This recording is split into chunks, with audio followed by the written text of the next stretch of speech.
Greetings, family, and welcome to Baba Talks, episode 19.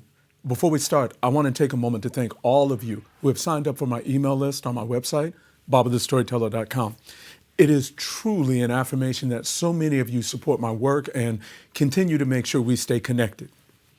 There are so many things I want to talk about today, but I realized I'm going to have to I'm going to have to limit my topics if I want to keep these episodes brief.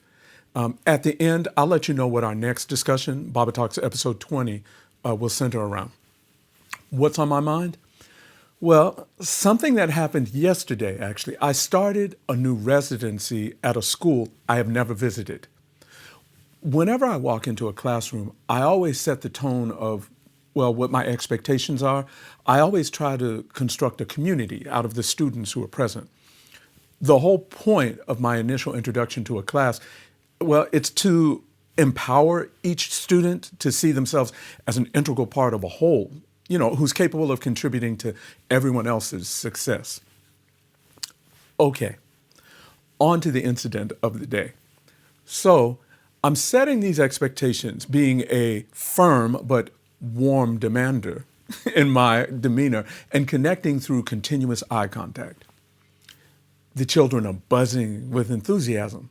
By this point, I would have already shared a few proverbs, maybe a fable or two to get them thinking before we get into the substance of my lesson. One of the things I always do during these introductory moments is empower students by encouraging them to use their voices. Tell me what they are thinking or what they are feeling as we continue getting to know one another. One little boy keeps raising his hand before we get to the point of discussion. He keeps excitedly raising his hand while I am in the middle of explaining and setting expectations. I have to keep reminding him that we will get to our discussion in a moment, that he needs to be patient. He's probably 7, 8 years old, so I've got a heart full of patience for his enthusiasm. We finally reached the time for open conversation, and his hand shoots up before I can finish telling the class it's time to contribute. I call on him and ask if he has a question.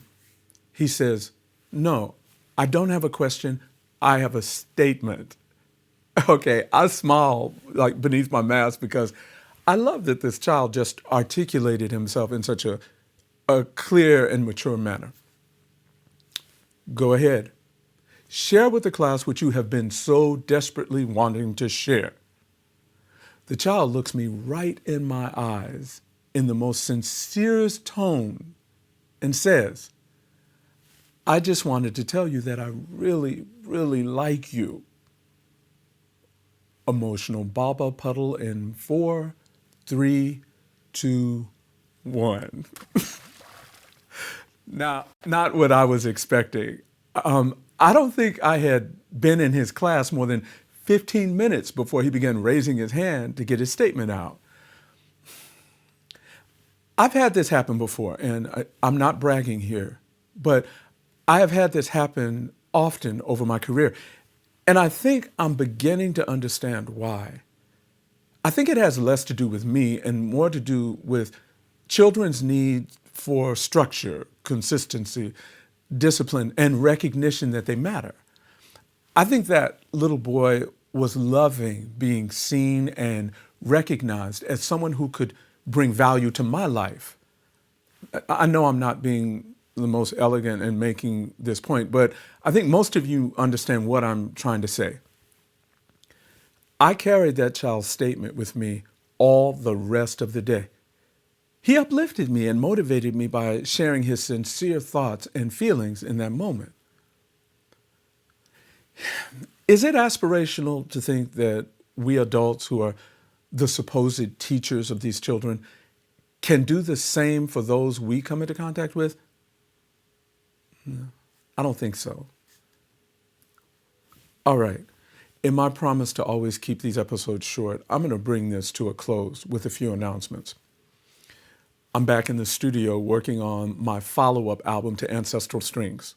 The working title is Ancestral Voices. I'll get some samples out soon for people on my email list. In this follow-up album, I'm singing in the language of Bamana and playing the kora. It's been a long journey getting this album out. I've also started posting some of my favorite stories that I tell to YouTube. Go to my YouTube channel, listen to the tales, hit the like button, and subscribe. And you'll be notified when I upload newer tales.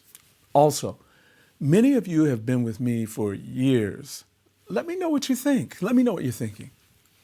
The next episode of Baba Talks, episode 20, I want to talk about another incident I had recently in a classroom visit where a child told me his father hates Black people. Yeah, you'll want to be sure to tune in for that one. So, until our paths cross again, doni doni kononi benyagada, or little by little, the small bird managed to build its nest. See you again soon, family.